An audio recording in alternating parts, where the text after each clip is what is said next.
दोस्तों इस वीडियो में हम भारतीय अर्थव्यवस्था के टॉप 500 क्वेश्चन देखने वाले हैं। मैं इस पूरे क्लास को एक ही वीडियो में ख़त्म करूंगा, इसलिए ये मोस्ट इंपॉर्टेंट टॉपिक है, चाहे आप किसी भी एग्ज़ाम की तैयारी कर रहे हो। फ्रेंड्स, सारे क्वेश्चन सेलेक्टेड और इम्पोर्टेंट है, प्रीवियस ईयर के भी क्वेश्चन है और भारतीय अर्थव्यवस्था का पूरा निचोड़ है। इस 500 क्वेश्चंस को पढ़ने के बाद मैं पूरे गारंटी के साथ कह सकता हूँ कि इस टॉपिक से भारतीय अर्थव्यवस्था जो सब्जेक्ट है, यहाँ से आपका एक भी प्रश्न बाहर नहीं जाने वाला है। चलिए फिर स्टार्ट कर लेते हैं। हमारा क्वेश्चन नंबर फर्स्ट है दोस्तों, मानव की आर्थिक गतिविधियों का अध्ययन क्या कहलाता है? राइट आंसर है अर्थशास्त्र, यानी इकोनॉमिक्स जो है मानव की आर्थिक गतिविधियों का अध्ययन कहलाता है। आधुनिक अर्थशास्त्र का जनक कौन है? राइट आंसर है एडम स्मिथ जो है ये आधुनिक अर्थव्यवस्था के जनक हैं, इनकी फोटो भी देख सकते हैं। द वेल्थ ऑफ नेशंस नामक पुस्तक किसने लिखी है? एडम स्मिथ ने 1776 ईस्वी में द वेल्थ ऑफ नेशंस नामक पुस्तक लिखी है, ये आप फोटो में भी देख सकते हैं। जब किसी देश को उसकी समस्त आर्थिक क्रियाओं के संदर्भ में परिभाषित करते हैं तो उसे क्या कहते हैं? अर्थव्यवस्था, यानी इकोनॉमी। नेक्स्ट क्वेश्चन है हमारा, भारतीय अर्थव्यवस्था का जनक कौन है? राइट आंसर हो जाएगा पीवी नरसिम्हा राव भारतीय अर्थव्यवस्था के जनक हैं और इनको भारत रत्न भी मिल चुका है पीवी नरसिम्हा राव जी को। उदारीकरण का जनक किसे कहा जाता है? राइट आंसर है डॉक्टर मनमोहन सिंह, भारत के पूर्व प्रधानमंत्री, इनको उदारीकरण का जनक कहा जाता है। नेक्स्ट क्वेश्चन है, अर्थशास्त्र में नोबेल पुरस्कार पाने वाले पहले भारतीय अर्थशास्त्री कौन थे? तो अमर्त्य सेन थे साथियों, 1998 में इनको मिला था और इनको कल्याणकारी अर्थशास्त्र के लिए मिला था। ठीक है, तो आपको ये भी इनका क्षेत्र याद रखना है, कई बार डिटेल में पूछ लेता है किस क्षेत्र के लिए? कल्याणकारी अर्थशास्त्र के लिए। अमर्त्य सेन को किस वर्ष भारत रत्न दिया गया था? राइट आंसर है 1999 में अमर्त्य सेन को भारत रत्न दिया गया था। अर्थशास्त्र को कितने भागों में बांटा गया है? तो राइट आंसर है 2, यानी कि पहला है मैक्रो इकोनॉमिक्स यानी समष्टि अर्थशास्त्र, दूसरा है माइक्रो इकोनॉमिक यानी व्यष्टि अर्थशास्त्र। नेक्स्ट है, विश्व जीडीपी रैंकिंग सूची 2023 के अनुसार दुनिया की 5वीं बड़ी अर्थव्यवस्था किस देश की है? तो भारत जो है साथियों दुनिया की 5वीं सबसे बड़ी अर्थव्यवस्था है। राष्ट्रीय प्रतिदर्श सर्वेक्षण संगठन यानी नेशनल सैंपल सर्वे ऑर्गेनाइजेशन की स्थापना किस वर्ष हुई थी? 1950 में हुई थी। और देखिए फ्रेंड्स, ये आप NSSO का लोगो देख सकते हैं। नेक्स्ट देखिए, राष्ट्रीय सांख्यिकी आयोग यानी नेशनल स्टैटिकल कमीशन की स्थापना किस समिति की अनुशंसा पर स्वीकार की गई थी? राइट आंसर है सी रंगराजन समिति की स्थापना, और इसकी स्थापना हुई थी 2005 में। इसका मुख्यालय कहाँ पर है साथियों? नई दिल्ली में। राष्ट्रीय सांख्यिकी आयोग के बारे में हमने यहाँ पर देखा है। ठीक है, तो इसका मुख्यालय भी फ्रेंड्स कई बार पूछ लेता है। देखिए फ्रेंड्स, जितने भी कम्पिटिटिव एग्जाम है, SSC, रेलवे, PSC, पुलिस या फिर कोई भी गवर्नमेंट कम्पिटिटिव एग्जाम हो, सारे टॉपिक, ये सारे एग्जाम्स के लिए टॉपिक हमारा है, क्योंकि आप लोग कमेंट करके पूछते रहते हैं। नेक्स्ट देखिए, राष्ट्रीय सांख्यिकी दिवस यानी नेशनल स्टैटिक्स डे प्रतिवर्ष किसके जन्म दिवस पर मनाया जाता है? तो राइट आंसर है PC महालनोबिस, यानी 29 जून को प्रतिवर्ष मनाया जाता है नेशनल स्टैटिक्स डे, राष्ट्रीय सांख्यिकी दिवस। वर्ष 1949 में भारत सरकार द्वारा नियुक्त राष्ट्रीय आय समिति के अध्यक्ष कौन थे? राइट आंसर है PC महालनोबिस। भारत में सर्वप्रथम राष्ट्रीय आय की गणना का प्रयास किसने और कब किया था? राइट आंसर है दादा भाई नौरोजी जी ने 1863 में किया था। इनको grand old man of India भी कहा जाता है फ्रेंड्स। ठीक है, नेक्स्ट देखिए, भारतीय अर्थव्यवस्था में सकल राष्ट्रीय उत्पाद में सबसे अधिक योगदान किस क्षेत्र का है? एग्जाम्स के लिए वेरी इंपॉर्टेंट क्वेश्चन है। राइट आंसर है तृतीयक क्षेत्र, इसको सेवा क्षेत्र भी कहा जाता है। ये भारतीय अर्थव्यवस्था में सबसे अधिक योगदान इसी क्षेत्र का, तृतीयक क्षेत्र का। मानव विकास सूचकांक यानी जो ह्यूमन डेवलपमेंट इंडेक्स है, किसके द्वारा जारी किया जाता है? तो UNDP के द्वारा, यानी कि इसका फुल फॉर्म होता है यूनाइटेड नेशंस डेवलपमेंट प्रोग्राम के द्वारा जारी किया जाता है। मानव विकास सूचकांक किसके द्वारा विकसित किया गया था? राइट आंसर है महबूब उल हक के द्वारा 1990 में इसको विकसित किया गया था, और ये पाकिस्तान के अर्थशास्त्री थे साथियों। ठीक है, बहुत प्रसिद्ध अर्थशास्त्री थे पाकिस्तान के। ठीक है, नेक्स्ट क्वेश्चन देखिए, अर्थशास्त्र की किस शाखा में किसी देश या विश्व की समस्त अर्थव्यवस्था और उनकी समस्याओं का अध्ययन किया जाता है? तो मैक्रो इकोनॉमिक्स यानी समष्टि अर्थशास्त्र। समष्टि अर्थशास्त्र को शुरू करने का श्रेय किसे जाता है? राइट आंसर है जॉन मेनार्ड किन्स को समष्टि अर्थशास्त्र शुरू करने का श्रेय जाता है। थ्योरी ऑफ एम्प्लॉयमेंट और इंटरेस्ट एंड मनी नामक पुस्तक किसने लिखी? जॉन मेनार्ड किन्स, इन्होंने theory of employment and interest and money नामक पुस्तक लिखी है। नेक्स्ट क्वेश्चन है, poverty and un British rule in India नामक पुस्तक किसने लिखी है? दादा भाई नौरोजी जी के द्वारा poverty and un British rule in India नामक पुस्तक लिखी है। वेरी इंपॉर्टेंट क्वेश्चन है फ्रेंड्स, एग्जाम के लिए आपको इसको 5 स्टार मार्क कर लेना चाहिए। ये प्रश्न एग्जाम में बार बार डायरेक्ट पूछ लेता है। दादा भाई नौरोजी ने अपनी पुस्तक poverty and un British rule in India में भारत में प्रति व्यक्ति आय कितनी बताई थी? 20 रुपये प्रति व्यक्ति। ठीक है, नेक्स्ट देखिए, भारत में राष्ट्रीय आय का आकलन करने वाली एजेंसी का नाम क्या है? केंद्रीय सांख्यिकी संगठन यानी CSO। केंद्रीय सांख्यिकी संगठन जो है साथियों भारत में राष्ट्रीय आय का आकलन करती है। किस प्रकार की अर्थव्यवस्था में निजी क्षेत्र और सरकारी क्षेत्र दोनों की समान भागीदारी होती है? तो मिश्रित अर्थव्यवस्था में फ्रेंड्स निजी और सरकारी क्षेत्र यानी कि प्राइवेट और गवर्नमेंट जो है दोनों का भागीदारी होती है, पार्टनरशिप होती है। भारत की अर्थव्यवस्था किस प्रकार की है? राइट आंसर है मिश्रित अर्थव्यवस्था है भारत की। मिश्रित अर्थव्यवस्था अपनाने वाला सर्वप्रथम देश कौन सा था? राइट आंसर है फ्रांस।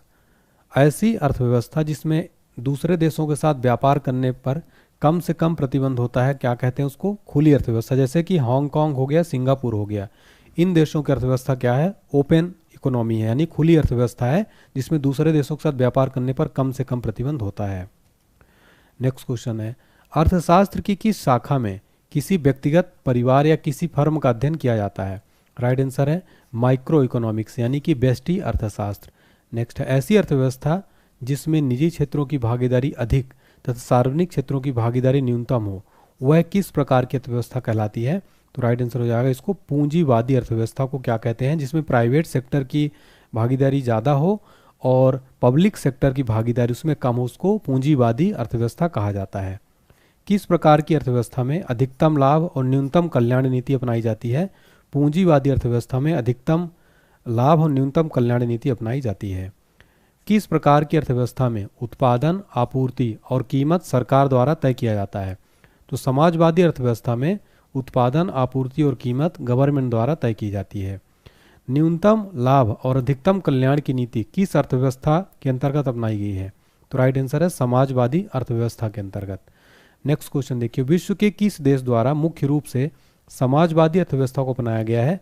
तो राइट आंसर हो जाएगा रूस के द्वारा जो है समाजवादी अर्थव्यवस्था को अपनाया गया। देखिए फ्रेंड्स, आप क्वेश्चंस का लेवल देख के समझ पा रहे होंगे कि क्वेश्चन कितने ज़्यादा इंपॉर्टेंट है ऑल एग्जाम के लिए। इसलिए मैं कह रहा हूँ कि इस वीडियो को अगर आप पूरा देख लेंगे तो आपका एक भी प्रश्न साथियों यहाँ से बाहर नहीं जाएगा। मैंने बहुत मेहनत करके पूरा अर्थशास्त्र का निचोड़ यहाँ पर रख दिया है। वह अर्थव्यवस्था जिसमें ना तो आयात और ना ही निर्यात होता है, कैसी अर्थव्यवस्था कहलाती है? बंद अर्थव्यवस्था। यानी जैसे कि उत्तर कोरिया जो हो गया साथियों, यहाँ पर तानाशाही शासन चलता है, यहाँ ना तो आयात होता है ना ही निर्यात होता है, इसको क्या कहते हैं? बंद अर्थव्यवस्था कहते हैं। नेक्स्ट देखिए, भारत की अर्थव्यवस्था की आर्थिक गतिविधियों को कितने क्षेत्रों में बांटा गया है? तो टोटल 3 क्षेत्रों में बांटा गया फ्रेंड्स। पहला है प्राथमिक क्षेत्र, दूसरा है द्वितीयक क्षेत्र और तीसरा है तृतीयक क्षेत्र। नेक्स्ट है, अर्थव्यवस्था का कौन सा क्षेत्र प्रत्यक्ष रूप से पर्यावरण पर निर्भर करता है? तो जो साथियों जो प्राथमिक क्षेत्र है ये पर्यावरण पर निर्भर करता है, जैसे कि भूमि, जल, वनस्पति, खनिज, कृषि, पशुपालन, मत्स्य पालन और खनन। नेक्स्ट देखिए, राष्ट्रीय योजना समिति यानी नेशनल प्लानिंग कमीशन का गठन किसके द्वारा किया गया था? राइट आंसर हो जाएगा सुभाष चंद्र बोस जी के द्वारा राष्ट्रीय योजना समिति का गठन किया गया था। देखिए फ्रेंड्स, इस वीडियो को आप लोग प्लीज़ लाइक कर दीजिएगा सारे बच्चे, और चैनल को सब्सक्राइब करके बेल आइकन प्रेस कर दीजिएगा ताकि आपको नोटिफिकेशन भी मिलता रहे बराबर हमारे चैनल का। ठीक है, नेक्स्ट देखिए, राष्ट्रीय विकास समिति का अध्यक्ष कौन होता है? राइट आंसर है जो भारत के प्रधानमंत्री होते हैं, और राष्ट्रीय विकास समिति यानी कि इसको NDC भी कहा जाता है, नेशनल डेवलपमेंट काउंसिल भी इसको कहा जाता है। ठीक है, तो इसका अध्यक्ष भारत का प्रधानमंत्री होता है। राष्ट्रीय विकास परिषद का गठन कब हुआ था? 6 अगस्त 1952 को राष्ट्रीय विकास परिषद का गठन हुआ था। देखिए फ्रेंड्स, बहुत ही इंपॉर्टेंट क्वेश्चन है ये। नियोजन विकास मॉडल को भारत में कब लागू किया गया? 1 अप्रैल 1951 को। नेक्स्ट है, अर्थव्यवस्था का कौन सा क्षेत्र वस्तुओं के विनिर्माण से संबंधित है? तो द्वितीयक क्षेत्र जो है साथियों ये वस्तुओं के विनिर्माण से संबंधित है। सभी प्रकार के उद्योगों का संबंध किस क्षेत्र से है? राइट आंसर है द्वितीयक क्षेत्र से, यानी जो लोहा उद्योग हो गया, इस्पात उद्योग हो गया, वस्त्र उद्योग हो गया, वाहन, इलेक्ट्रॉनिक्स आदि, ये क्या है साथियों, ये द्वितीय क्षेत्र में आते हैं, याद रखिएगा, प्रश्न यहाँ से बनते हैं। विभिन्न प्रकार की सेवाओं का उत्पादन अर्थव्यवस्था के किस क्षेत्र के अंतर्गत किया जाता है? तो तृतीय क्षेत्र के अंतर्गत। जैसे कि तृतीय क्षेत्र में क्या आता है साथियों, बीमा, बैंकिंग, चिकित्सा, शिक्षा, परिवहन, संचार, पर्यटन, ये सब क्या है, ये तृतीय क्षेत्र में आते हैं साथियों। तो यहाँ पर हमने प्राथमिक, द्वितीय और तृतीय क्षेत्र देख लिए हैं, आपको उम्मीद करता हूँ समझ में आ गया होगा। नेक्स्ट देखिए, मिश्रित अर्थव्यवस्था की संकल्पना किस अर्थशास्त्री के विचारों से प्रेरित है? तो जॉन मेनार्ड कीन्स। नेक्स्ट है, अर्थशास्त्र में नोबेल पुरस्कार प्राप्त करने वाले दूसरे भारतीय मूल के व्यक्ति कौन हैं? तो राइट आंसर है अभिजीत बनर्जी को 2019 में मिला था इनको, और पहले कौन थे? पहले अमर्त्य सेन थे साथियों, ठीक है। किस अर्थव्यवस्था में राष्ट्रीय आय और प्रति व्यक्ति आय एक निर्धारित स्तर से ऊपर पाई गई है? तो विकसित अर्थव्यवस्था में फ्रेंड्स राष्ट्रीय आय और प्रति व्यक्ति आय एक निर्धारित स्तर से ऊपर पाई जाती है। नेक्स्ट है, हस्तक्षेप का सिद्धांत यानी जो लेजिस फेयर का प्रतिपादन किसने किया था? एडम स्मिथ ने किया था। गांधीवादी अर्थव्यवस्था किस सिद्धांत पर आधारित है? तो ये साथियों न्यास सिद्धांत यानी ये जो है ट्रस्टीशिप पर आधारित है। नेक्स्ट है, समाजवादी अर्थव्यवस्था यानी कि सोशलिस्ट इकोनॉमी जो है साथियों, इसका जनक किसे माना गया है? कार्ल मार्क्स को समाजवादी अर्थव्यवस्था का साथियों जनक जो है माना गया है। नेक्स्ट क्वेश्चन है हमारा, भारतीय अर्थव्यवस्था के उदारीकरण का अग्रदूत किसको कहा जाता है? तो डॉक्टर मनमोहन सिंह को भारतीय अर्थव्यवस्था का उदारीकरण का अग्रदूत जो है कहा जाता है। फ्रेंड्स, किसी अर्थव्यवस्था में होने वाले मात्रात्मक परिवर्तन को क्या कहते हैं? तो राइट आंसर है आर्थिक समृद्धि। नेक्स्ट क्वेश्चन है, प्रति व्यक्ति समग्र उत्पादन और प्रति व्यक्ति भौतिक पूंजी में वृद्धि क्या दर्शाती है? तो आर्थिक समृद्धि को दर्शाती है। किसी भी देश के लिए आर्थिक समृद्धि का सबसे उपयुक्त मापदंड किसे माना जाता है? तो प्रति व्यक्ति वास्तविक आय को माना जाता है। नेक्स्ट है, भारतीय अर्थव्यवस्था ने किस वर्ष सर्वाधिक आर्थिक समृद्धि दर प्राप्त की थी? तो 2006 से 7 के बीच में 9.6% साथियों सर्वाधिक आर्थिक समृद्धि दर प्राप्त की थी। सकल घरेलू उत्पादन यानी जीडीपी में परिवर्तन की दर क्या कहलाती है? आर्थिक विकास दर यानी इकोनॉमिक डेवलपमेंट रेट। हिंदू वृद्धि दर यानी हिंदू ग्रोथ रेट का संबंध किससे है? राष्ट्रीय आय से है फ्रेंड्स, ठीक है, हिंदू ग्रोथ रेट का। भारत में सिक्कों की ढलाई किन स्थानों पर होती है? तो मुंबई, कोलकाता, हैदराबाद और नोएडा में सिक्कों की ढलाई होती है, याद रखिएगा। 1988 में स्थापना की गई। कहाँ कहाँ पर? मुंबई, कोलकाता, हैदराबाद और नोएडा में सिक्कों की ढलाई होती है। नेक्स्ट, भारत में 1 रुपया का नोट किसके द्वारा जारी किया जाता है? तो वित्त मंत्रालय के द्वारा 1 रुपया का नोट जारी किया जाता है। नेक्स्ट देखिए, 1 रुपये के नोट पर किसके हस्ताक्षर होते हैं? तो वित्त सचिव के हस्ताक्षर होते हैं फ्रेंड्स 1 रुपये के नोट पर। इस क्वेश्चन को फ्रेंड्स आप ना जो है 5 स्टार मार्क कर लेना, यहाँ से डायरेक्ट एग्जाम में प्रश्न बनते हैं। नेक्स्ट देखिए, 1 रुपये के अलावा अन्य नोटों पर किसके हस्ताक्षर होते हैं? तो आरबीआई गवर्नर के साथियों। 1 रुपये के अलावा जो अन्य नोटों पर किसके हस्ताक्षर होते हैं? आरबीआई गवर्नर के। भारत में देश के विदेशी मुद्रा भंडार का विरक्षक कौन है? तो आरबीआई है, यानी कि रिजर्व बैंक ऑफ इंडिया। फिर हमारा नेक्स्ट क्वेश्चन देखते हैं फ्रेंड्स। नेक्स्ट क्वेश्चन है, केंद्रीय सांख्यिकी संगठन तथा राष्ट्रीय प्रतिदर सर्वेक्षण कार्यालय का विलय कर किस नई संस्था को स्थापित किया गया? तो राइट आंसर है राष्ट्रीय सांख्यिकी कार्यालय यानी नेशनल स्टैटिस्टिकल ऑफिस। नेक्स्ट है, भारत में आर्थिक नियोजन की पृष्ठभूमि किसने तैयार की थी? एमएस विश्वेश्वरैया ने 1934 में तैयार की थी फ्रेंड्स। नेक्स्ट देखिए, वर्ष 1944 में गांधीवादी योजना किसने प्रतिपादित की थी? नारायण अग्रवाल ने। नेक्स्ट क्वेश्चन है, भारतीय संविधान में आर्थिक तथा सामाजिक नियोजन को किस अनुसूची का विषय बनाया गया है? राइट आंसर हो जाएगा समवर्ती सूची का। नेक्स्ट है, भारत में आर्थिक नियोजन के उद्देश्य से पंचवर्षीय योजनाओं का निर्माण कब से किया गया था? 1 अप्रैल 1951 से। नेक्स्ट क्वेश्चन है हमारा, भारत में पंचवर्षीय योजनाओं के निर्माण के लिए किस आयोग का गठन किया गया था? तो राइट आंसर हो जाएगा फ्रेंड्स योजना आयोग का गठन किया गया था भारत में पंचवर्षीय योजनाओं के निर्माण के लिए। नेक्स्ट देखिए, योजना आयोग का गठन कब किया गया था? तो 15 मार्च 1950 को फ्रेंड्स योजना आयोग का गठन किया गया था, वेरी इंपॉर्टेंट है। नेक्स्ट देखिए, पंचवर्षीय योजनाओं के निर्माण के लिए गठित योजना आयोग की अध्यक्षता किसके द्वारा की जाती थी? तो राइट आंसर हो जाएगा प्रधानमंत्री के द्वारा साथियों की जाती थी। किसके द्वारा पंचवर्षीय योजनाओं को मंजूरी दी जाती थी? तो राष्ट्रीय विकास परिषद के द्वारा जो है दी जाती थी, क्योंकि अभी वर्तमान में साथियों योजना आयोग के स्थान पर नीति आयोग का गठन किया गया है। आगे मैं आपको डिटेल में बताऊंगा। राष्ट्रीय विकास परिषद का गठन कब किया गया था? राइट आंसर है 6 अगस्त 1952 को। भारत में किस व्यक्ति द्वारा पंचवर्षीय योजना की अवधारणा पेश की गई थी? सही उत्तर है जवाहरलाल नेहरू जी के द्वारा। पहली पंचवर्षीय योजना का कार्यकाल कब से कब तक रहा? 1951 से 1956 तक। प्रथम पंचवर्षीय योजना किस मॉडल पर आधारित थी? राइट आंसर है हेराल्ड डोमर मॉडल पर। प्रथम पंचवर्षीय योजना में किस क्षेत्र को उच्च प्राथमिकता दी गई? कृषि को। किस सिंचाई परियोजना को प्रथम पंचवर्षीय योजना काल के दौरान शुरू किया गया था? राइट आंसर है भाखड़ा नागल परियोजना, दामोदर नदी घाटी परियोजना और ब्यास परियोजना। इन तीनों परियोजनाओं को पहली पंचवर्षीय योजना के दौरान जो है शुरू किया गया था। नेक्स्ट है किस देश से भारत में पंचवर्षीय योजना को अपनाया गया है? तो राइट आंसर है रूस। साथियों जो पंचवर्षीय योजना है भारत में रूस से अपनाया गया है। नेक्स्ट देखिए भारतीय संविधान में आर्थिक और सामाजिक योजना को किस सूची में रखा गया है? तो राइट आंसर हो जाएगा समवर्ती सूची में। नेक्स्ट क्वेश्चन है फ्रेंड्स, द्वितीय पंचवर्षीय योजना का कार्यकाल कब से कब तक रहा? तो राइट आंसर हो जाएगा 1956 से 1961 तक। द्वितीय पंचवर्षीय योजना किस मॉडल पर आधारित था? पीसी महाल नोबिस मॉडल पर आधारित था दूसरी पंचवर्षीय योजना। फ्रेंड्स ये जो योजना मॉडल है ना, ये एग्जाम में यहाँ से बहुत बार प्रश्न बनते हैं और मैं बार बार इसलिए कह रहा हूँ आपको फ्रेंड्स, क्योंकि ये बहुत इंपॉर्टेंट टॉपिक है। आप यहाँ से लगभग कम से कम आप 8 से 10 प्रश्न साथियों लगभग जीएस में यहाँ से बनते हैं अर्थव्यवस्था में। ठीक है, नेक्स्ट देखिए द्वितीय पंचवर्षीय योजना में किस क्षेत्र को प्राथमिकता दी गई थी? उद्योग या खनिज को। नेक्स्ट है द्वितीय पंचवर्षीय योजना के दौरान कौन कौन से बड़े कारखाने स्थापित किए गए थे? तो ध्यान रखिएगा दुर्गापुर, भिलाई और राउरकेला। फ्रेंड्स देखिए ये क्वेश्चन डायरेक्ट एग्जाम में बनता है। किस व्यक्ति को भारतीय आर्थिक योजना का जनक कहा जाता है? सर एम विश्वेश्वरैया को भारतीय आर्थिक योजना का जनक इनको कहा जाता है। तृतीय पंचवर्षीय योजना का कार्यकाल कब से कब तक रहा? 1961 से 66 तक तृतीय पंचवर्षीय योजना का कार्यकाल रहा। तृतीय पंचवर्षीय योजना का मुख्य उद्देश्य क्या था? अर्थव्यवस्था को आत्मनिर्भर बनाना तृतीय पंचवर्षीय योजना का मुख्य उद्देश्य था। किस पंचवर्षीय योजना में कृषि और उद्योग दोनों को प्राथमिकता दी गई थी?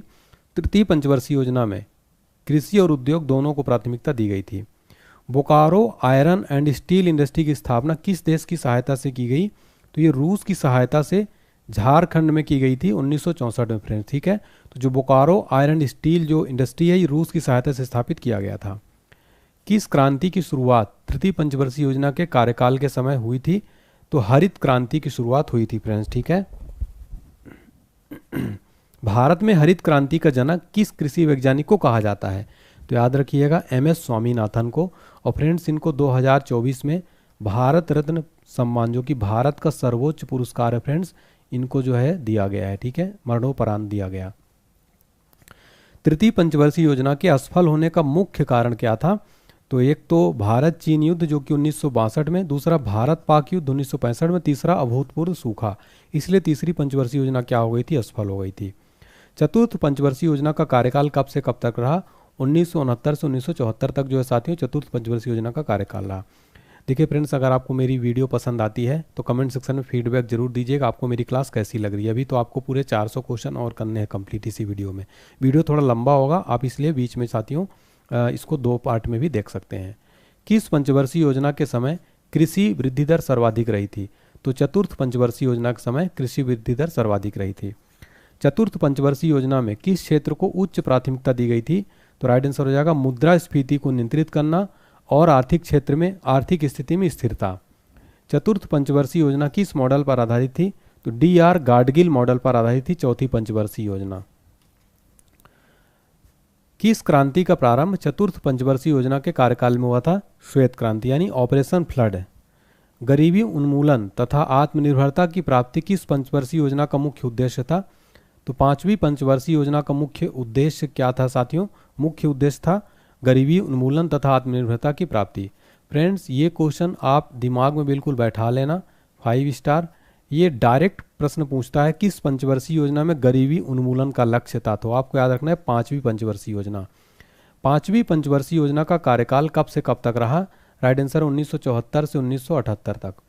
छठी पंचवर्षीय योजना का कार्यकाल कब से कब तक रहा? 1980 से 1985 तक। तो ये भी आपको फ्रेंड्स जो है याद रखना है, ठीक है।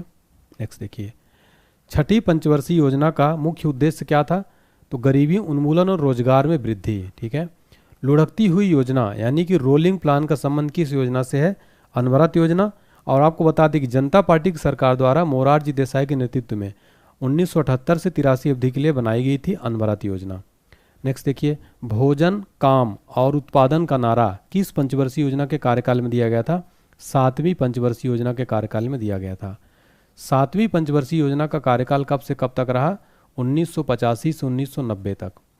7वीं पंचवर्षीय योजना निम्न में से किस मॉडल पर आधारित थी? डब्ल्यू मिलर मॉडल पर। 7वीं पंचवर्षीय योजना का मुख्य उद्देश्य क्या था? रोजगार के अधिक अवसर जुटाना, न्याय पर आधारित सामाजिक प्रणाली, देसी तकनीकी का विकास।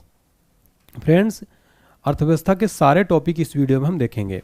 किस योजना का आरंभ 7वीं पंचवर्षीय योजना के समय हुआ था? तो जवाहर रोजगार योजना का प्रारंभ 7वीं पंचवर्षीय योजना के समय हुआ था। किस पंचवर्षीय योजना के काल में प्रधानमंत्री रोजगार योजना की शुरुआत हुई थी?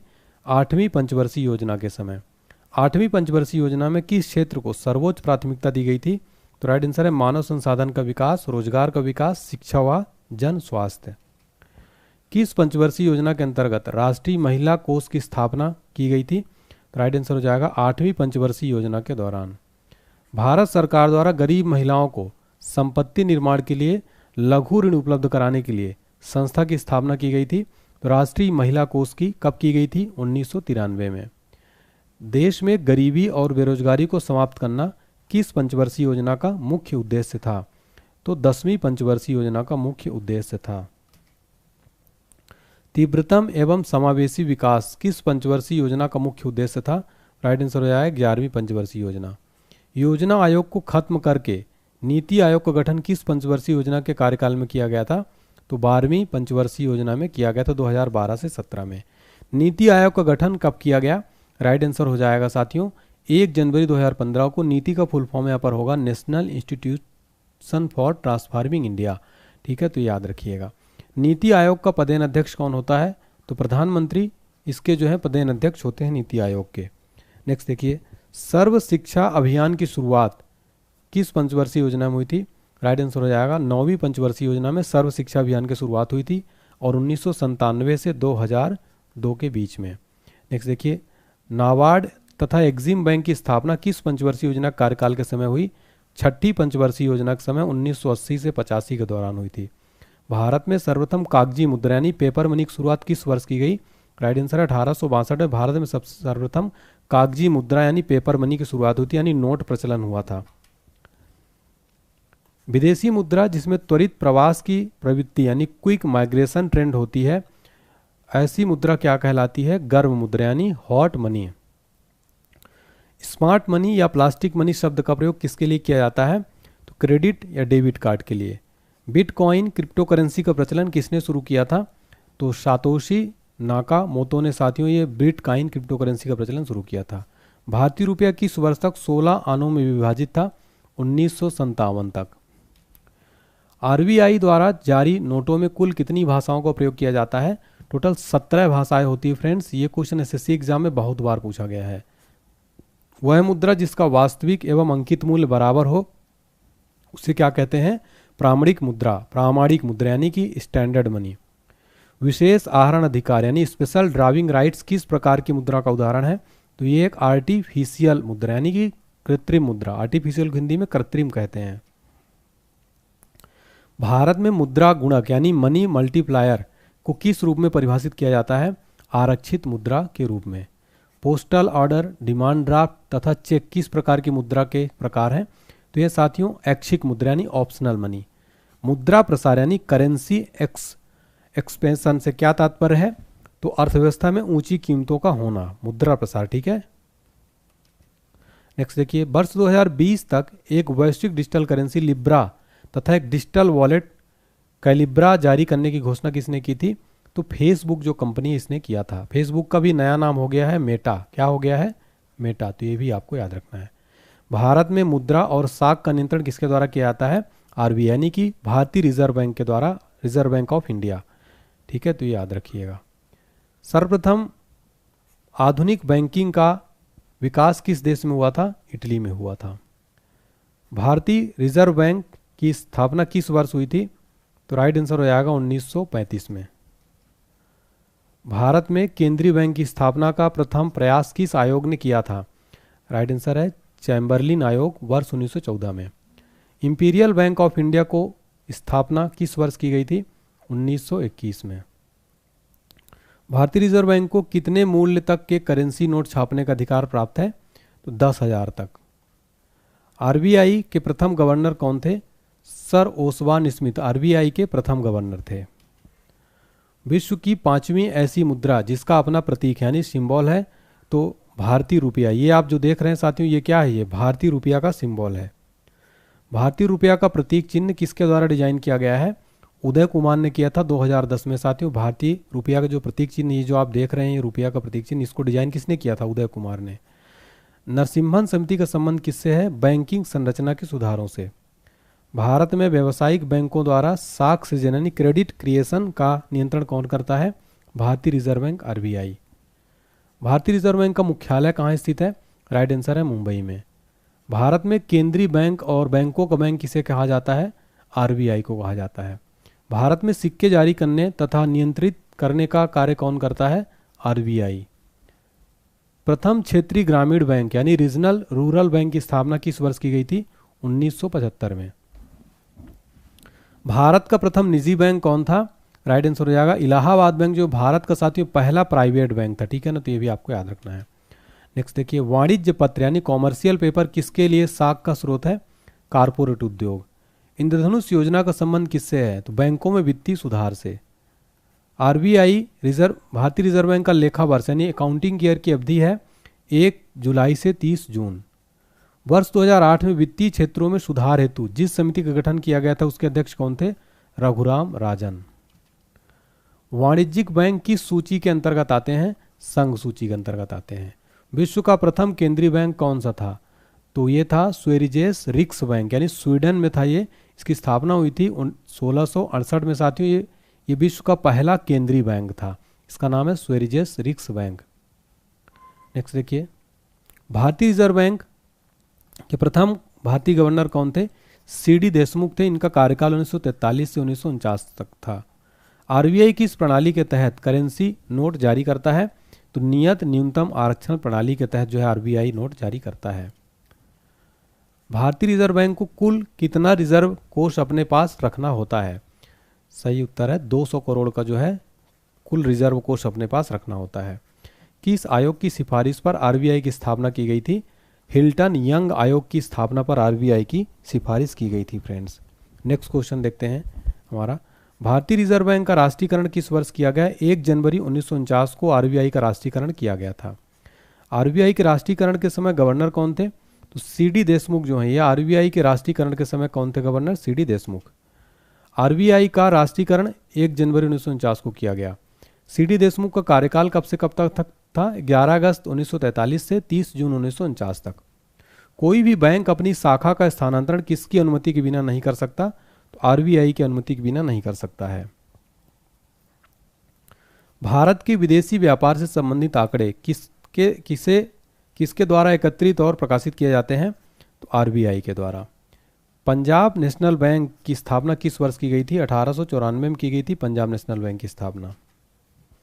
भारत का पहला व्यापारिक बैंक कौन सा था? जनरल बैंक ऑफ इंडिया, 1786 में स्थापना की गई थी। बैंक ऑफ हिंदुस्तान की स्थापना किस वर्ष की गई थी? 1790 में। भारतीयों द्वारा प्रबंधित सीमित दायित्व का प्रथम भारतीय बैंक कौन सा था? अवध कॉमर्शियल बैंक, 1881 में स्थापना हुई थी। पूर्ण रूप से भारतीयों द्वारा प्रबंधित बैंक कौन सा था? पंजाब नेशनल बैंक था, पीएनबी। पूर्ण रूप से भारतीयों द्वारा प्रबंधित बैंक था ये। ठीक है, नेक्स्ट है, बैंक ऑफ बंगाल की स्थापना कब हुई थी? 1806 में। बैंक ऑफ बॉम्बे की स्थापना कब हुई थी? 1840 में। बैंक ऑफ मद्रास की स्थापना कब हुई? 1843 में। किन 3 बैंकों को मिलाकर इंपीरियल बैंक ऑफ इंडिया की स्थापना की गई थी? Bank of Bengal, bank of Bombay, bank of Madras.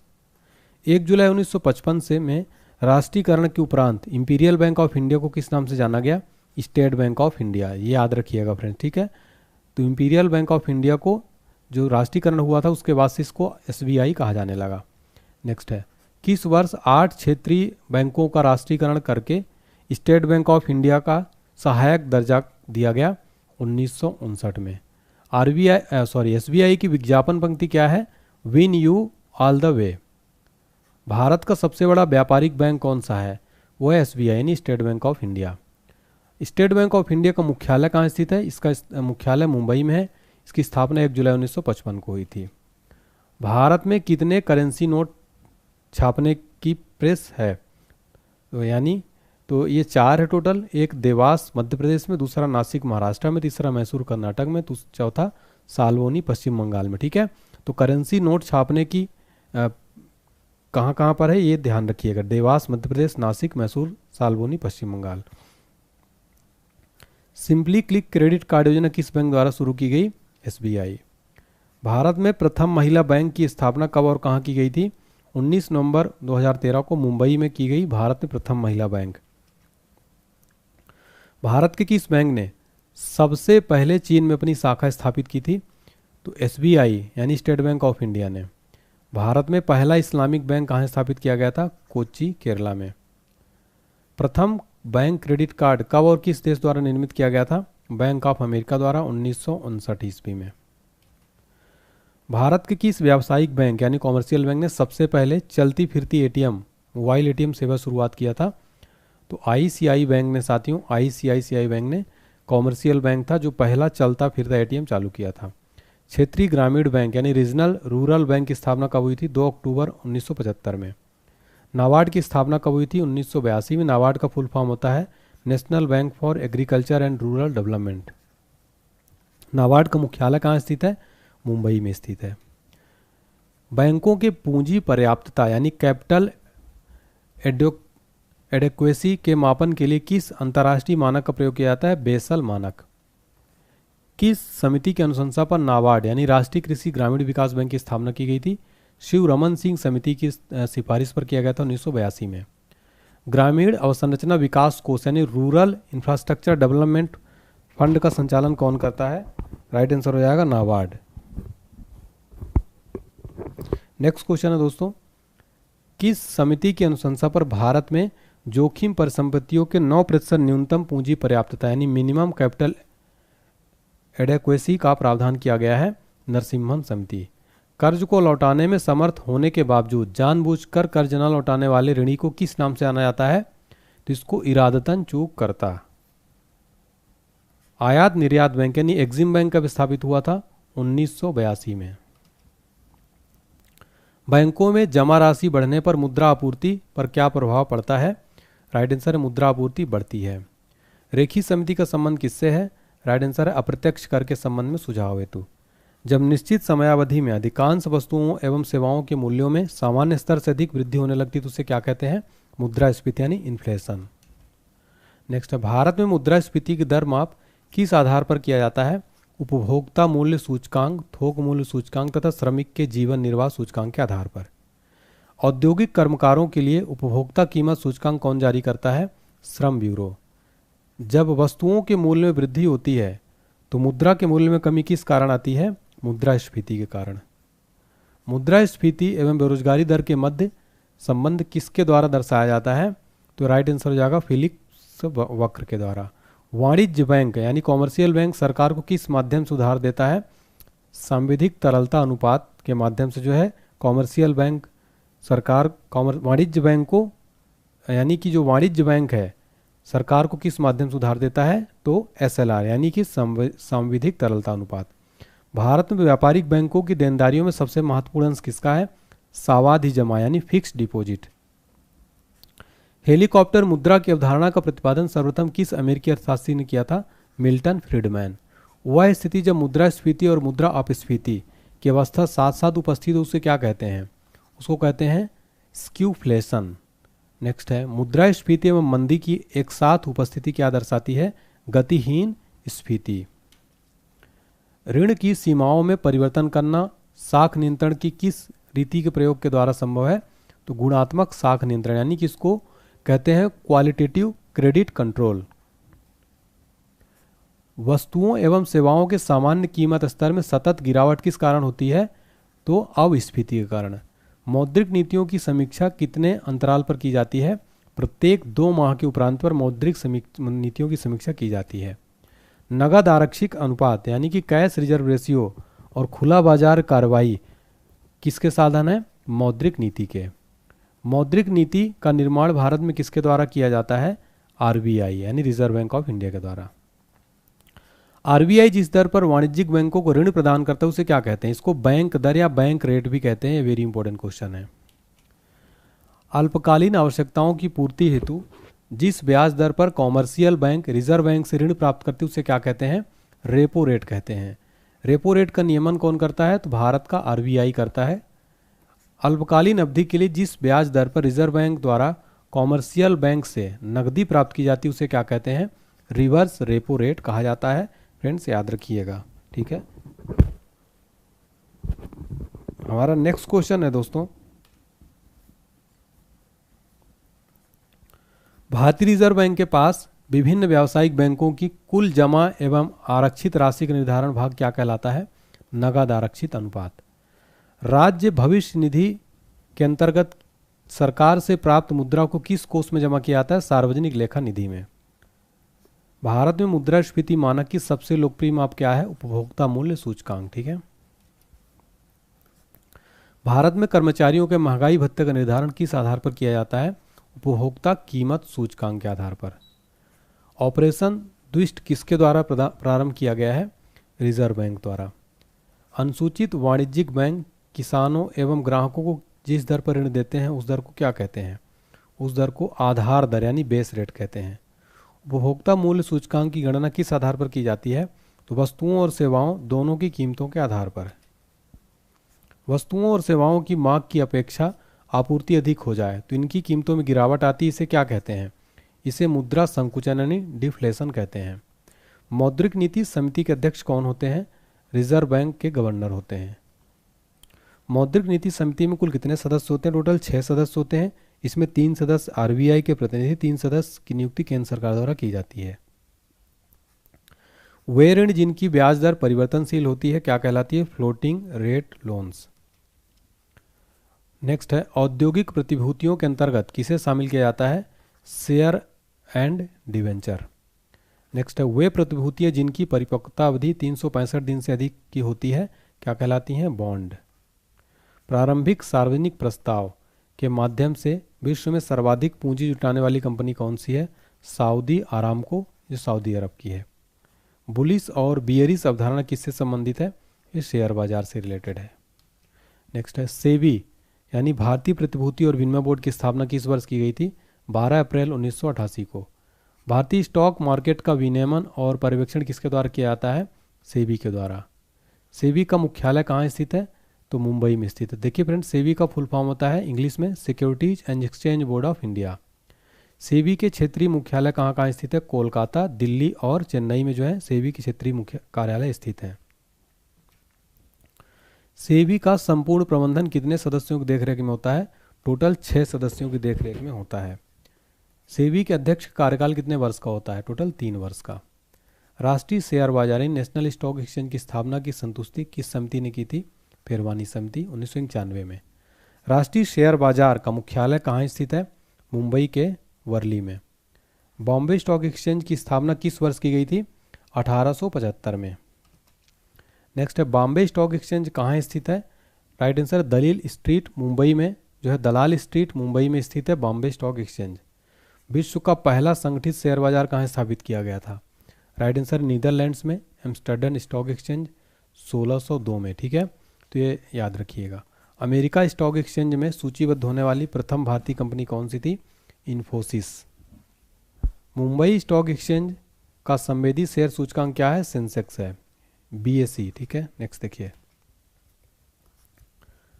राष्ट्रीय स्टॉक एक्सचेंज यानी NSE का संवेदी सूचकांक, संवेदी शेयर सूचकांक क्या है? निफ्टी या 50।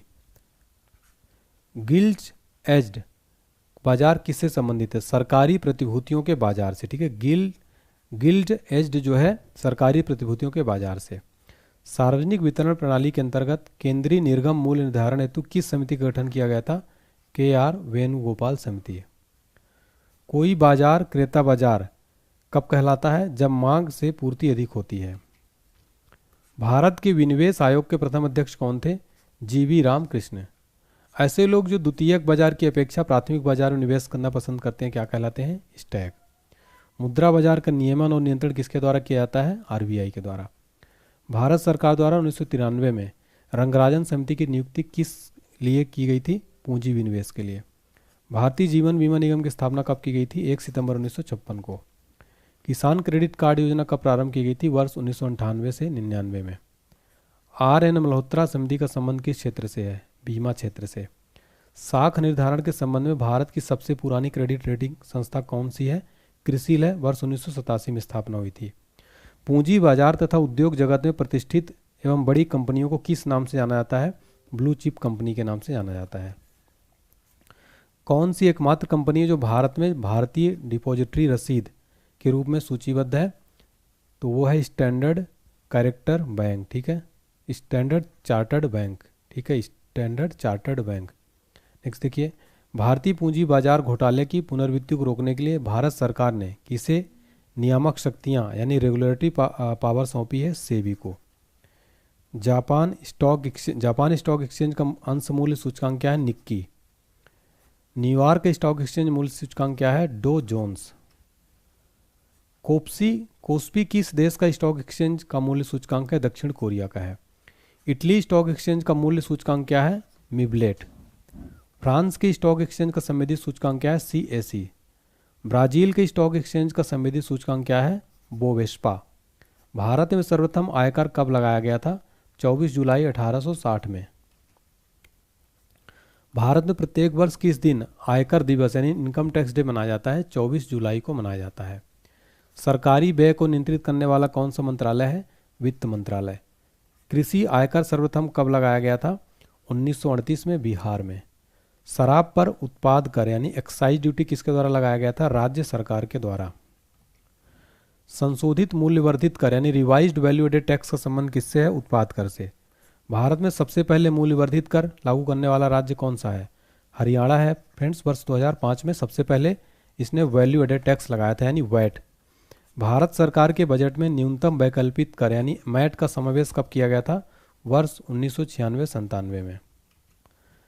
जब आय में वृद्धि होने के साथ उस पर लगने वाले कर की दर में वृद्धि हो तो उसे कौन सी प्रणाली कहते हैं? प्रगतिशील प्रणाली कहते हैं। भारत में आयकर की शुरुआत किसने की थी?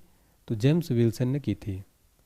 निगम कर यानी कॉर्पोरेट टैक्स किस पर लगाया जाता है? घरेलू एवं विदेशी दोनों कंपनियों पर लगाया जाता है। आयात निर्यात पर लगाए जाने वाले कर को किस नाम से जाना जाता है? सीमा कर यानी कस्टम ड्यूटी। आयकर अधिनियम की धारा 88 के अंतर्गत कर छूटों को समाप्त करने के लिए अनुशंसक की समिति ने की थी? केलकर समिति। भारतीय राष्ट्रीय राजमार्ग प्राधिकरण national highway authority of India के वित्त का प्रमुख स्रोत क्या है? उपकर यानी सेस। किसी विशेष उद्देश्य की पूर्ति के लिए कर आधार पर लगाया गया अन्य कर क्या कहलाता है? उपकर। सेवा कर, बिक्री कर, उत्पाद कर तथा सीमा शुल्क किस कर श्रेणी के अंतर्गत आते हैं? अप्रत्यक्ष कर यानी इनडायरेक्ट टैक्स। व्यक्तिगत आयकर, निगम कर, उपहार कर, संपत्ति कर, ब्याज कर तथा प्रतिभूति व्यवहार कर किस प्रकार कर की श्रेणी में आते हैं? केंद्र सरकार की प्रत्यक्ष कर श्रेणी में। भू राजस्व कर, कृषि आयकर, व्यवसाय कर, रोजगार पर कर तथा पथ कर किस प्रकार के टैक्स में आते हैं? ये तो राज्य सरकार की डायरेक्ट टैक्स श्रेणी में आते हैं यानी प्रत्यक्ष कर की श्रेणी में आते हैं। नेक्स्ट देखिए, बिक्री कर, व्यापार कर, स्टाम्प शुल्क, व्यवसाय टैक्स, ठीक है, राज्य उत्पाद टैक्स, वाहनों पर टैक्स, शिक्षा उपकर, सट्टेबाजी पर टैक्स, डीजल पेट्रोल पर बिक्री कर किस प्रकार का कर की श्रेणी में आते हैं? राज्य सरकार की इनडायरेक्ट टैक्स। ठीक है। व्यक्तिगत रूप से समाज के लिए हानिकारक वस्तुओं और सेवाओं पर लगाया जाने वाला कर क्या कहलाता है? सिन टैक्स। स्टाम्प शुल्क का आरोपण किसके द्वारा आरोपित किया जाता है? केंद्र सरकार के द्वारा। स्टाम्प शुल्क का संग्रह और विनियोजन कौन करता है? राज्य सरकार।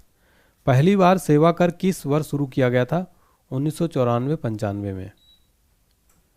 कर के ऊपर लगाया गया अतिरिक्त कर क्या कहलाता है? अधिभार यानी सरचार्ज। भारत में जीएसटी को अपनाने वाला पहला राज्य कौन सा था? असम था। ठीक है, याद रखिएगा।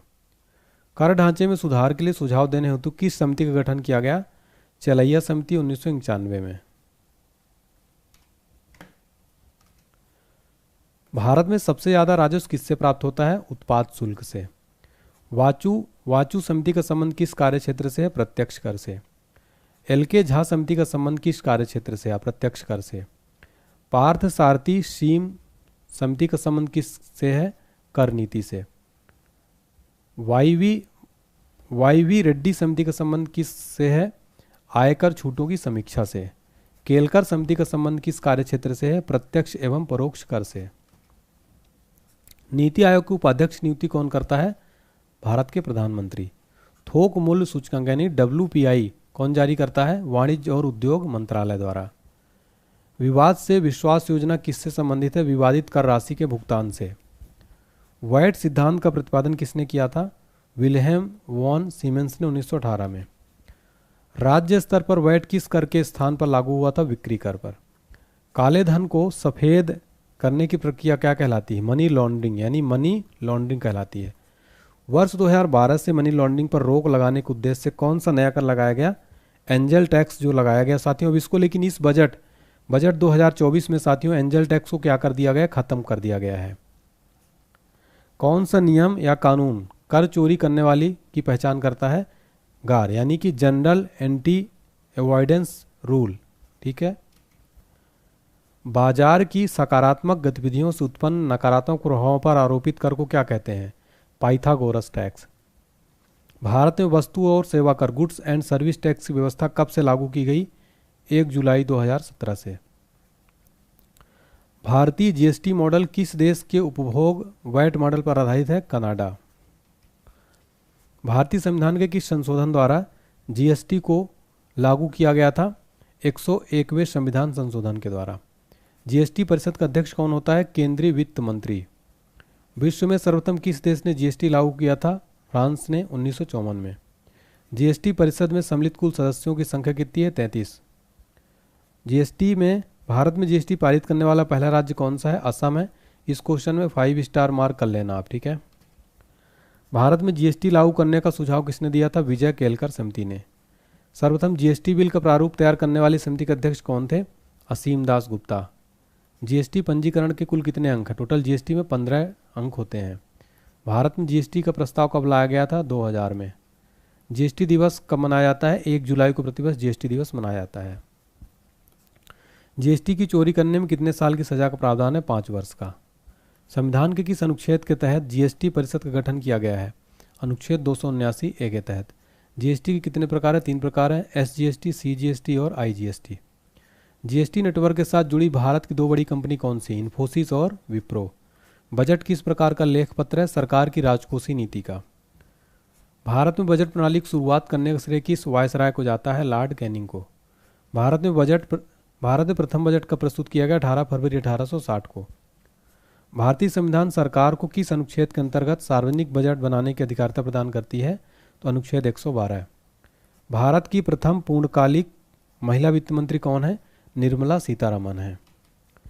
भारतीय संविधान के किस अनुच्छेद में वार्षिक वित्तीय विवरण का उल्लेख है, जिसे सामान्यतः बजट कहा जाता है, लेकिन संविधान बजट शब्द का उल्लेख नहीं है? तो 112। देखिए फ्रेंड्स, इसमें जो है वार्षिक वित्तीय विवरण यानी एनुअल फाइनेंशियल स्टेटमेंट का उल्लेख है, लेकिन इसमें संविधान में बजट शब्द का उल्लेख नहीं है। वार्षिक वित्तीय विवरण का अनुच्छेद 112 में उल्लेख है। भारतीय बजट व्यवस्था का जनक किसे माना जाता है? जेम्स विल्सन को। जेम्स विल्सन ने फ्रेंड्स 1860 को ब्रिटिश भारत का प्रथम बजट पेश किया, इसलिए जेम्स विल्सन को भारत में बजट प्रणाली का जनक कहा जाता है। उस समय जेम्स विल्सन ब्रिटिश सरकार के वित्त मंत्री थे।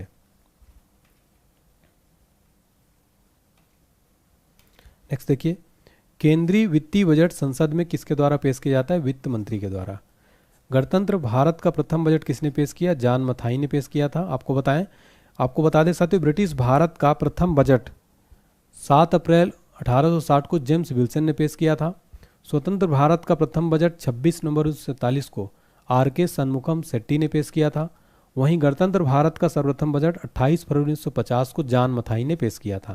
तो फ्रेंड्स, ये आपको जो तीनों जो मैंने आपको यहाँ पर पॉइंट समझाए हैं, इनको आप समझ लीजिए, नोट कर लीजिए। बजट शब्द का अर्थ क्या होता है?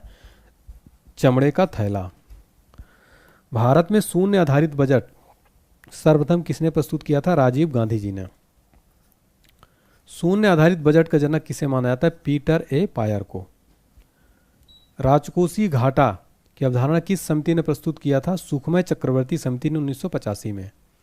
रेल बजट को आम बजट के साथ प्रस्तुत करने की अनुशंसा किस समिति ने की थी? विवेक देवराय समिति ने। भारत में सर्वाधिक बार बजट पेश करने वाले वित्त मंत्री कौन थे? मोरारजी देसाई हैं, 10 बार इन्होंने पेश किया है। निष्पादन बजट की अवधारणा की किस देश से ली गई है? संयुक्त राज्य अमेरिका से। भारत में आर्थिक समीक्षा यानी इकोनॉमिक सर्वे को तैयार करने के लिए कौन उत्तरदायी है? तो इकोनॉमी सर्वे जो है वित्त मंत्री इसको पेश करते हैं। ठीक है, लेकिन यहाँ पर साथियों याद रखिएगा, जो मूलतः जो तैयार करता है वो मुख्य आर्थिक सलाहकार जो है तैयार करते हैं। ठीक है, नेक्स्ट देखिए, सरकार की आय व्यय ऋण तथा करारोपण से संबंधित क्रियाएं क्या कहलाती हैं? राजकोषीय नीति यानी फिस्कल पॉलिसी। भारत में राजकोषीय नीति को कौन निर्धारित करता है? वित्त मंत्रालय। भारत में दीर्घकालीन राजकोषीय नीति की घोषणा किसके द्वारा की गई थी? विश्वनाथ प्रताप सिंह के द्वारा। ऐसे वे जिनके परिणाम स्वरूप अर्थव्यवस्था में पूंजी या संपत्ति का सृजन नहीं होता क्या कहलाते हैं? राजस्व व्यय। राजकोषीय घाटे में ब्याज भुगतान घटाने पर प्राप्त प्रतिफल को किस घाटे की संज्ञा दी जाती है? प्राथमिक घाटा। किसी वित्तीय वर्ष में जब कुल राजस्व प्राप्तियां कुल राजस्व व्यय से कम हो तो उसे क्या कहा जाता है? राजस्व घाटा यानी रेवेन्यू डिफिसिट। राजस्व घाटे में से पूंजी परिसंपत्तियों के सृजन हेतु अनुदान को घटाने पर क्या प्राप्त होता है? प्रभावी राजस्व घाटा। प्रभावी राजस्व घाटा किसके द्वारा प्रस्तुत किया जाता है? लोक लेखा समिति के द्वारा। संसद में बजट संबंधी प्रक्रिया के विषय में मांग की गई राशि को 1 रुपया करने की नीति को क्या कहा जाता है? नीति कटौती प्रस्ताव यानी पॉलिसी कट प्रपोजल। नेक्स्ट है, वित्तीय वर्ष 1973-74 के लिए पेश किए गए आम बजट को क्या कहा गया? ब्लैक बजट इसको कहा गया। शून्य आधारित बजट यानी जीरो वेस्ट बजट को अन्य किस नाम से जाना जाता है? सूर्यास्त बजट यानी सनसेट बजट। वर्ष 1948-49 में बजट में पहली बार अंतरिम शब्द यानी इंटरिम वर्ड का प्रयोग किसने किया था? R.K. शनमुखम शेट्टी ने। भारतीय संविधान में कृषि को किस सूची के अंतर्गत रखा गया है? राज्य सूची के अंतर्गत 7वीं अनुसूची में। ठीक है, केंद्रीय बागवानी संस्थान कहाँ स्थित है? नागालैंड में स्थित है केंद्रीय बागवानी संस्थान। कृषि मूल्य आयोग यानी एग्रीकल्चर प्राइस कमीशन की स्थापना किस वर्ष की गई थी? सही उत्तर है 1965 में। नेक्स्ट है, कृषि मूल्य आयोग का नाम बदल करके कृषि लागत और मूल्य आयोग कब किया गया? वर्ष 1985 में। कृषि लागत और मूल्य आयोग द्वारा न्यूनतम समर्थन मूल्य संतुष्टि वर्ष में कितनी बार की जाती है? सही आंसर है 2 बार। कृषि लागत और मूल्य आयोग का मुख्यालय कहाँ स्थित है? नई दिल्ली में।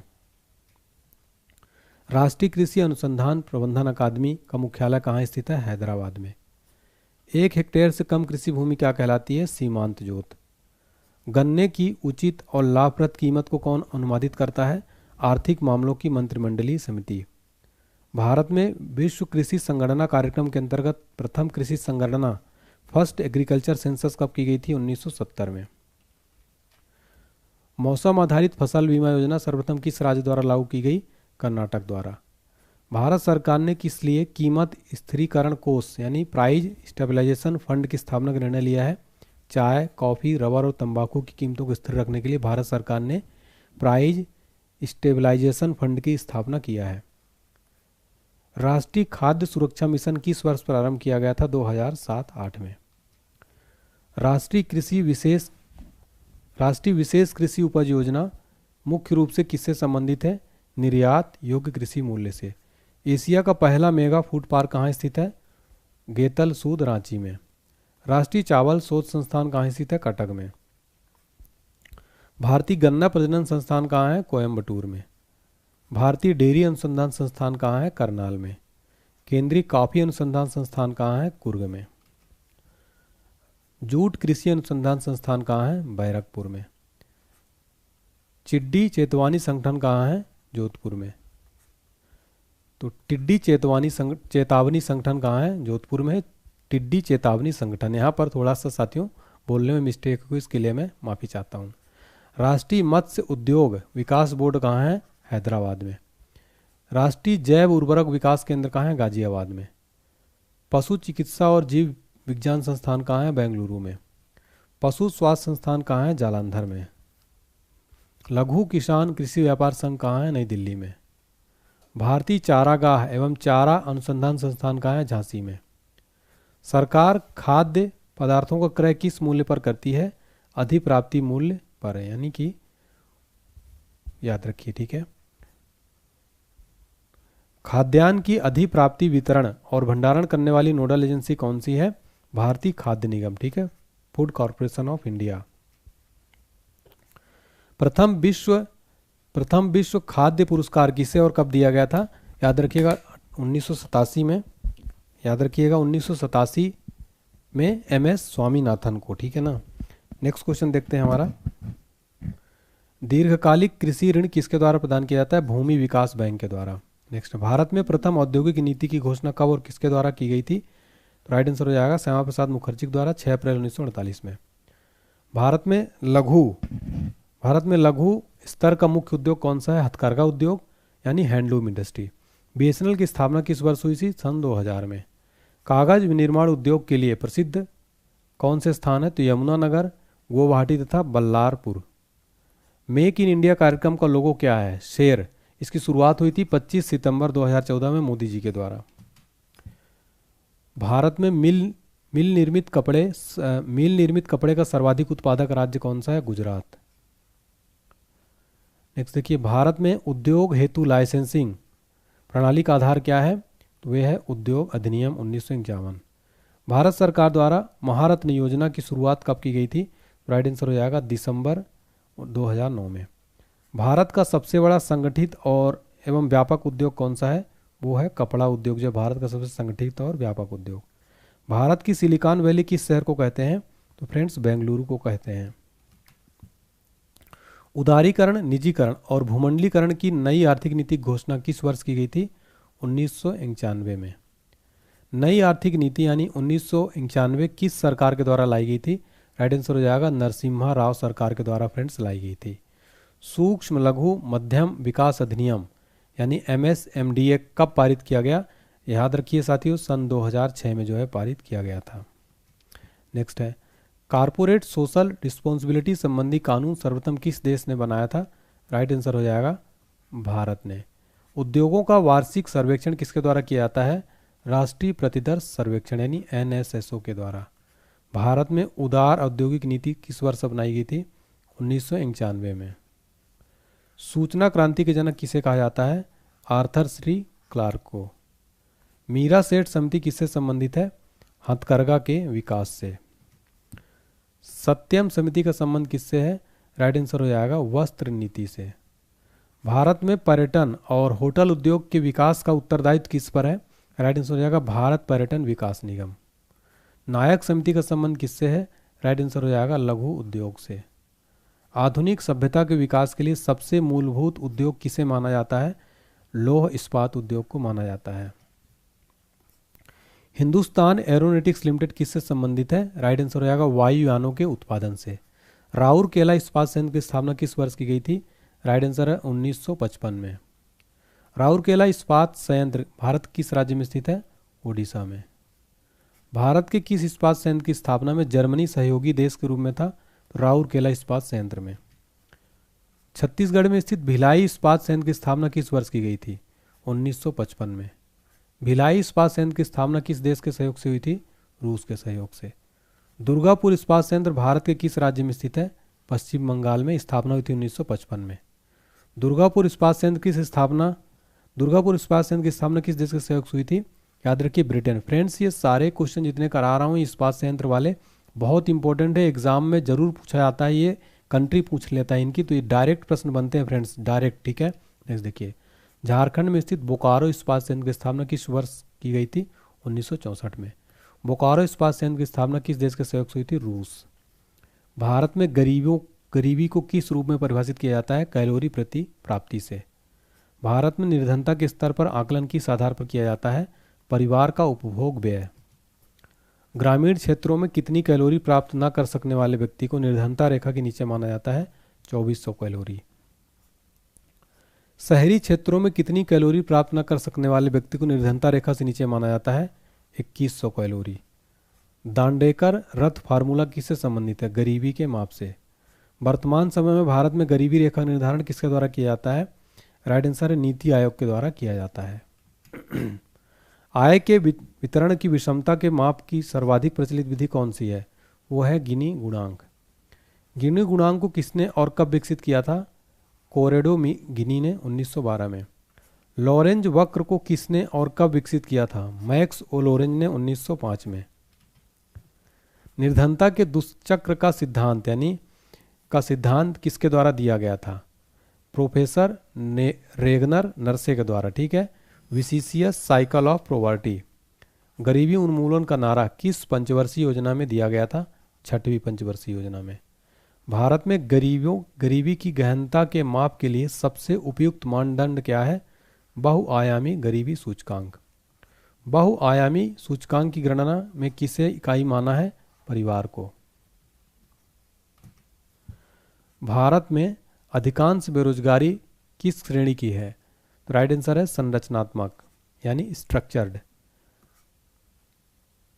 बंधुआ मजदूरी उन्मूलन अधिनियम कब पारित किया गया था? 1975 में। भारत में परिवार नियोजन कार्यक्रम किस वर्ष प्रारंभ किया गया? 1952 में। अत्यधिक कुपोषण के कारण किस राज्य को भारत का इथोपिया कहा जाता है? तो मध्य प्रदेश को। राष्ट्रीय सामाजिक सहायता कार्यक्रम का उद्देश्य क्या? अत्यधिक गरीबों हेतु वृद्धा पेंशन। तेंदुलकर समिति का संबंध किससे है? तो गरीबी से है। योजना आयोग ने किस वर्ष में तेंदुलकर समिति बनाई थी? 2004 में। तेंदुलकर समिति ने भारत में गरीबी रेखा के नीचे कितनी जनसंख्या के अनुमान का आकलन किया था? 37.2%। गरीबी क्षमताओं का अभाव है, यह कथन किसका है? प्रोफेसर अमर्त्य सेन का। विश्व बैंक की रिपोर्ट के अनुसार भारत में 50% से अधिक निर्धन किन 4 राज्यों में निवास करते हैं? तो इन 4 राज्यों बिहार, यूपी, एमपी और उड़ीसा। भारत में सामुदायिक विकास के मुख्य निर्माता किसे माना जाता है? सुरेश कुमार को। ट्राइसेम कार्यक्रम किससे संबंधित है? राइट आंसर है ग्रामीण विकास से। भारत सरकार द्वारा चलाया गया मिशन इंद्रधनुष 2014 का संबंध किससे है? तो बच्चों और गर्भवती महिलाओं के टीकाकरण से। जीवन की भौतिक गुणवत्ता यानी फिजिकल क्वालिटी का सर्वाधिक उपयुक्त आकलन किस पर आधारित है? शिशु मृत्यु दर तथा साक्षरता। प्रथम स्वास्थ्य नीति घोषणा कब हुई थी? 1983 में। राष्ट्रीय ग्रामीण स्वास्थ्य मिशन किस पंचवर्षीय योजना में प्रारंभ किया गया था? 10वीं। प्रधानमंत्री जनधन योजना का मुख्य उद्देश्य क्या था? वित्तीय समावेश को प्रोत्साहन। प्राथमिक शिक्षा के सार्वभौमिकरण के लिए सर्व शिक्षा अभियान किस वर्ष प्रारंभ किया गया था? 2001 में। हरित विकास यानी ग्रीन डेवलपमेंट पुस्तक के लेखक कौन है? WM Adams. UIDAI यानी unique identification authority of India योजना के अंतर्गत पहला आधार गांव कौन सा है? थेम्बली, महाराष्ट्र। इको मार्क प्रमाण पत्र किन भारतीय उत्पादों को दिया जाता है? पर्यावरण के प्रति मैत्रीपूर्ण हो। मध्याह्न भोजन हेतु प्रबंध तथा वित्तीय व्यवस्था किसके द्वारा की जाती है? राइट आंसर है शिक्षा मंत्रालय के द्वारा। भारत में अक्षय पात्र फाउंडेशन का संबंध किसके वितरण से है? प्राथमिक विद्यालयों में मध्याह्न भोजन वितरण। सामान्य संतुलित सिद्धांत किसने प्रतिपादित किया था? लियोन वालरस ने 1874 में। फ्रांसीसी अर्थशास्त्री थे। ऑपरेशन ब्लैक बोर्ड यानी ऑपरेशन ब्लैक बोर्ड किससे संबंधित है? प्राथमिक शिक्षा से। भारत में शिक्षित बेरोजगारों का सर्वाधिक प्रतिशत किस राज्य में है? केरल में है। लोक नायक जयप्रकाश नारायण के जन्म दिवस पर किस योजना को प्रारंभ किया गया था? सांसद आदर्श ग्राम योजना को कब किया गया? 11 अक्टूबर 2014 में। विकसित देशों में किस प्रकार की बेरोजगारी पाई जाती है? राइट आंसर हो जाएगा चक्रीय बेरोजगारी। चक्री तथा घर्षण बेरोजगारी पाई जाती है विकसित देशों में। ठीक है। नेक्स्ट देखिए, सरकारी स्तर पर सर्वप्रथम परिवार नियोजन कार्यक्रम किस देश में अपनाया गया था? भारत में। जब कुल उत्पादित स्थिर होता है तो सीमांत उत्पादन कितना होगा? 0। एनर्जी स्टैटिक्स नामक रिपोर्ट कौन प्रकाशित करता है? केंद्रीय सांख्यिकी संगठन। वैश्विक भुखमरी सूचकांक यानी ग्लोबल हंगर इंडेक्स रिपोर्ट के मुख्य घटक क्या हैं? अल्पपोषण, शिशु वृद्धि रोधन तथा शिशु मृत्यु दर। इंडियाज इकोनॉमिक क्राइसिस नामक पुस्तक की रचना किसने की? डॉक्टर विमल जालान ने। मराकेश संधि किससे संबंधित? दृष्टिबाधित लोगों की शिक्षा से। विश्व उपभोक्ता अधिकार दिवस कब मनाया जाता है? 15 मार्च को प्रतिदिवस मनाया जाता है। पिछड़े देशों के लिए रोलिंग प्लान का सुझाव किसने दिया था? गुन्नार मिर्डल ने। ई चौपाल नामक ग्रामीण विपणन तंत्र किसने प्रारंभ किया था? आईटीसी यानी इंटरनेशनल ट्रेड सेंटर ने। भारतीय उद्यमिता विकास संस्थान कहाँ स्थित है? यानी Indian Institute of Entrepreneurship Development, Ahmedabad, Gujarat में। प्लानिंग एंड द पुअर नामक पुस्तक के लेखक कौन है? बीएस मिन्हास। अर्थशास्त्र का प्रथम नोबेल पुरस्कार किसे और कब दिया गया था? जॉन टिनबर्गेन को 1969 में। अर्थशास्त्र का नोबेल पुरस्कार प्राप्त करने वाले पहले भारतीय अर्थशास्त्री कौन थे? अमर्त्य सेन थे, 1998 में इनको मिला था। भारतीय पेटेंट कानून कब लागू हुआ? 1972 में लागू हुआ था। विश्वव्यापी महामंदी द ग्रेट डिप्रेशन कब हुई थी? 1929 में। पूंजी का संग्रहण यानी द एक्यूमुलेशन ऑफ कैपिटल नामक पुस्तक के लेखक कौन है? John Robinson. अर्थशास्त्र की पुस्तक द थ्योरी ऑफ इनकम के लेखक कौन है? J.M.. Keynes. Principle of economics नामक पुस्तक के लेखक कौन है? Alfred Marshall. एडम स्मिथ की पुस्तक द वेल्थ ऑफ नेशंस किस वर्ष प्रकाशित हुई थी? 1776 में। आर्थिक विकास के क्षेत्रक दृष्टिकोण सेक्टर थेसिस के प्रतिपादक कौन थे? फिशर और क्लार्क। तातीपाका तेल शोधन कारखाना किस राज्य में स्थित है? आंध्र प्रदेश में। बर्गसन मापदंड किससे संबंधित है? कल्याण अर्थशास्त्र से। डिजिटल इंडिया कार्यक्रम की शुरुआत कब हुई थी? 21 अगस्त 2014 से। प्रधानमंत्री जन धन योजना कब शुरू हुआ था? 28 अगस्त 2014 से। स्वच्छ भारत मिशन की योजना की शुरुआत कब हुई थी? 2 अक्टूबर 2014 से। फास्टैग योजना कब शुरू हुई? 31 अक्टूबर 2014 से। मिशन इंद्रधनुष टीकाकरण ये कब शुरू हुआ? 25 दिसंबर 2014 से। बेटी बचाओ बेटी पढ़ाओ योजना कब शुरू हुआ? 22 जनवरी 2015 से। सुकन्या समृद्धि योजना कब शुरू हुई? 22 जनवरी 2015 से। प्रधानमंत्री कौशल विकास योजना कब शुरू हुई? 20 फरवरी 2015 से। प्रधानमंत्री सुरक्षा बीमा योजना कब शुरू हुई? 9 मई 2015 से। अटल पेंशन योजना कब शुरू हुई? 9 मई 2015 से। स्मार्ट सिटी परियोजना कब शुरू हुई? 25 जून 2015 से। स्टार्टअप इंडिया योजना कब शुरू हुई? 16 जनवरी 2016 से। प्रधानमंत्री उज्ज्वला योजना कब शुरू हुई? 1 मई 2016 से। नमामि गंगे योजना कब शुरू हुई? 7 जुलाई 2016 से। प्रधानमंत्री ग्रामीण डिजिटल साक्षरता योजना कब शुरू हुई? 8 फरवरी 2017 से। गरीबी भारत छोड़ो अभियान कब शुरू हुआ? 11 अक्टूबर 2017 से। समग्र शिक्षा मिशन अभियान कब शुरू हुआ? 1 अप्रैल 2018 से। आयुष्मान भारत योजना कब शुरू हुआ? 25 सितंबर 2018 से। आत्मनिर्भर भारत योजना कब शुरू हुआ? 12 मई 2020 से। किसान सम्मान निधि योजना कब शुरू हुआ? 1 फरवरी 2019 से। कृषि को उद्योग का दर्जा सर्वप्रथम किस राज्य ने कब और कब दिया था? तो महाराष्ट्र ने 1997 में। विश्व की सर्वाधिक सहकारी संस्थाएं किस देश में है? भारत में है। भारत का सर्वाधिक नगरीकरण राज्य कौन सा है? गोवा है। भारत में डीजल इंजन बनाने वाला पहला कारखाना कहाँ पर खोला गया था? सतारा, महाराष्ट्र में 1932 में। कृष्ण कार्तिक का संबंध किससे है? खनिज तेल में आत्मनिर्भरता से। भारत में पहली स्वर्ण रिफाइनरी कहाँ स्थापित की गई थी? सिरपुर, महाराष्ट्र में। बिग पुश थ्योरी किसने दी थी? आर रॉडन ने। भारत में मोटर वाहनों का सर्वाधिक निर्यात किस बंदरगाह से किया जाता है? जवाहरलाल नेहरू बंदरगाह। राष्ट्रीय किसान आयोग नेशनल कमीशन ऑफ फार्मर का गठन कब किया गया था? 2004 में एम एस स्वामीनाथन की अध्यक्षता में। स्वामीनाथन को भारत में हरित क्रांति के जनक कहा जाता है, आप सबको पता होगा। भारतीय अर्थव्यवस्था का पायनियर किसे कहा जाता है? डॉक्टर मनमोहन सिंह को। आपको बता दें डॉक्टर मनमोहन सिंह को भारतीय अर्थव्यवस्था का पायनियर या भारतीय अर्थव्यवस्था का उदारीकरण का दूत कहा जाता है, क्योंकि भारतीय अर्थव्यवस्था में उदारीकरण वर्ष 1995 में शुरू हुआ था। उस समय डॉक्टर मनमोहन सिंह भारत के वित्त मंत्री थे। तो फ्रेंड्स, हमने यहाँ पर टोटल 500 प्लस क्वेश्चन किए। 13 क्वेश्चन मैंने आपको एक्स्ट्रा कराया क्योंकि ये भी इंपॉर्टेंट थे, तो मैंने सोचा 500 प्लस भी करा देता हूँ बच्चों का, जिससे कि एक भी प्रश्न बाहर ना जाए। उम्मीद करता हूँ आपको ये वीडियो पसंद आई होगी, मेरी मेहनत पसंद आई होगी। तो पसंद आई है अगर मेरी मेहनत तो लाइक कर दें वीडियो को, चैनल को सब्सक्राइब जरूर कर दें साथियों। साथ में जो बेल आइकन है उसको प्रेस कर दें ताकि आपको रेगुलर नोटिफिकेशन मिलता रहे। और एक कमेंट सेक्शन में फीडबैक दीजिएगा कि आपको अगर मेरी मेहनत अच्छी लग रही है, लगता है कि सर ने मेहनत किया है, तो ज़रूर कमेंट करके हौसला बढ़ाइएगा। और फ्रेंड्स, सामान्य विज्ञान जीके जीएस का हमारे पास 5000 ऑनलाइनर PDF अवेलेबल है। अगर आपको चाहिए तो आप इस व्हाट्सएप नंबर पर हमें कांटेक्ट कर सकते हैं 7067567024 पर।